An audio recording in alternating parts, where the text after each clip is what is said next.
Riyas K M R ഈ lorry കൂടി കണ്ടെത്തിയ സ്ഥിതിക്ക് ലോറിയുടെ ഉടമയായ മനാഫ് ഇന്ന് എന്താണ് പറഞ്ഞത്?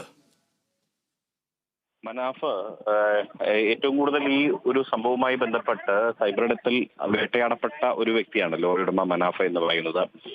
കാരണം മനാഫിന്റെ ആത്മാർത്ഥതയെ പോലും ചോദ്യം ചെയ്യുന്ന തരത്തിൽ പലപ്പോഴും സൈബറിടത്തിൽ കമന്റുകൾ വരുന്നു, പ്രതികരണങ്ങൾ. കാരണം മനാഫിന്റെ ആത്മാർത്ഥതയെ പോലും ചോദ്യം ചെയ്യുന്ന തരത്തിൽ പലപ്പോഴും സൈബറിടത്തിൽ കമന്റുകൾ വരുന്നു, പ്രതികരണങ്ങൾ വരുന്ന ഒരു സാഹചര്യം ഉണ്ടായിരുന്നു.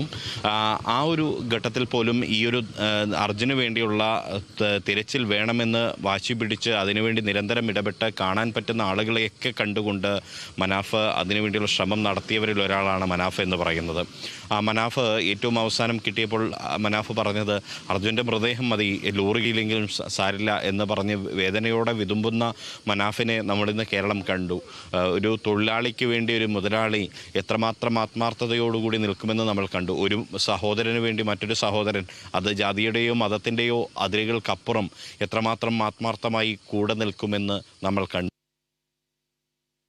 അവനെ ജീവനോടെ കിട്ടാൻ നിൽക്കുന്നത് എന്ന് നമ്മൾ കണ്ടു. മനാഫ് നേരത്തെ പറഞ്ഞിട്ടുണ്ട്, അമ്മയ്ക്ക് നൽകിയ വാക്കാണ്, അർജുന്റെ അമ്മയ്ക്ക് നൽകിയ വാക്കാണ് ഞാൻ മോനെയും കൊണ്ട് തിരികെ വരൂ എന്നുള്ളത്.